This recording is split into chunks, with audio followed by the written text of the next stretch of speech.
Hey guys, my name is Marlena Hargrave, and I'm going to be talking about 3 essential concepts read in chapter 8 that I learned, and then 3 connective concepts in chapters 2 through 5, the reading mind. So the first 3 essential concepts learned in chapter 8 are multisyllabic word reading. Multisyllabic word reading is the process of recognizing and pronouncing words that have more than one syllable, which is critical skill for developing fluent reading and comprehension. Automatic recognition of multisyllabic words free up cognitive thinking, free up the room and the space in the brain for comprehension to evolve and expand, just like with shorter words. A couple of instructional strategies would be teach syllables, types, and rules. Use chunking and repeated reading for practice, and highlight common prefixes, suffixes, and root words to build decoding and vocabulary together. Number 2 is syllabication. That is the process of dividing words into syllables to help with accurate reading and pronunciation, especially for multi-syllabic words. So common syllable types are closed, they end in a consonant. Open, that ends in a vowel. Vowel consonant E with a silent E. R-controlled vowel plus the R, so carpet. And consonant L-E, the final with the L-E, so table, B-L-E-L-E. The last one is when to assess for intervention with reading. So I'm pretty passionate about this one because this one right here has a little bit of reading disability. She's got a little bit of anxiety, so her comprehension is not quite there yet in fluency, but we are working on it, and that's okay, right?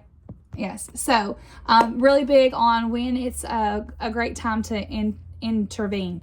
So inability to read multisyllabic words has been recognized as the block for students with reading disabilities. It is generally suggested that assessments begin mid-second grade or in order to plan effective interventions. So she's second grade, beginning of second grade. We actually kind of knew that she was struggling a little bit, and we were able to help her more. So she went from 1s and 2s in class, please quit hitting the table, to 3s and 4 and almost 4s now by the end of second grade. So she is on target for 3rd grade, and she's doing great and very proud of her. Anyways, so difficulty reading multisyllabic word is a well-known block for students with reading disabilities because it directly impacts fluency and comprehension. Students who struggle to break words into syllables or recognize patterns often fall behind as passages in text become more complex. So if students have difficulties and they are identified, early intervention is critical. Early assessment and targeted intervention helps prevent long-term reading difficulties and support overall reading success. Some of these instructions should include explicit teaching of syllable types and division patterns and their rules, practice with decoding longer words and using chunking strategies, and opportunities for repeated and guided reading. So now I'm going to talk about 3 connective concepts that I read in chapter 2 through 5 of the reading mind. Reading is built on both decoding and language comprehension. Decoding, which is sounding out words or recognizing the different sounds and words to decode and read a word. Language comprehension is understanding the vocabulary and meaning. I will die on this hill if these students do not know understand vocabulary. Reading comprehension is going to suffer. So if either part of this, though, is weak, then reading breaks down and the student may not become a strong reader. A student may decode words correctly but not understand their meaning, or a student may understand spoken words but struggle to read and decode the word or sounds to sound out the words on the passage or in the page that they're reading. Number 2, vocabulary is essential for comprehension. Whew, man, when I was teaching her how to read, I wish I knew this at the beginning. Vocabulary development strengthens comprehension because students can understand the meaning of a word while reading through a passage. They understand the meaning behind the word rather than just reading a word and not knowing what it means. So the last one is reading fluency. Reading fluency helps connect decoding and comprehension. Decoding must become automatic.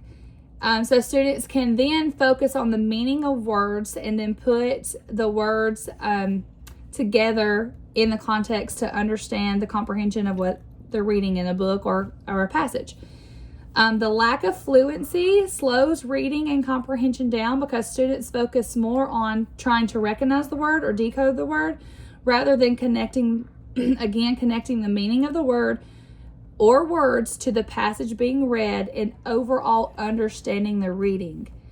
So you have to have all these things, vocabulary, fluency, language comprehension, decoding. You have to have all these things that are strong in the beginning. So by the time it comes to reading books and passages, it's fluid, it's automatic, and their brain's connecting the meanings and not just focusing on the word and how to sound out the word. So we are going to demonstrate one of the closed and open syllables in the chapter 8. So Ayla, every syllable has one vowel sound, correct? Mm-hmm. Okay. Look at this word. Okay. I'm going to close the syllable. The door is closed. What is this word? Men.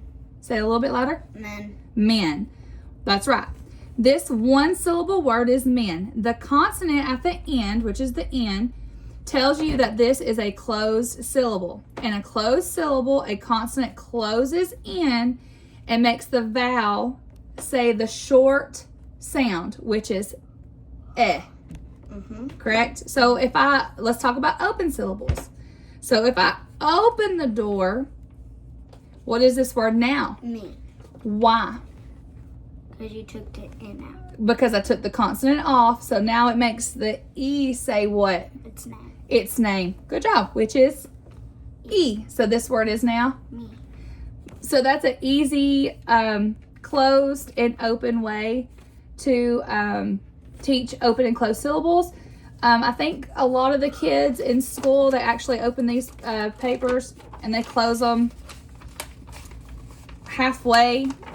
And I wish I had wrote this to show you, but they'll write their open words down here and then they'll close them with their consonant over here. And so they can open, close, and it kind of shows them in their mind how the vowels say its name if it's open and the short if it's closed. So that's how they can detect a open and closed syllable. So thank you. Appreciate you. Bye. Bye.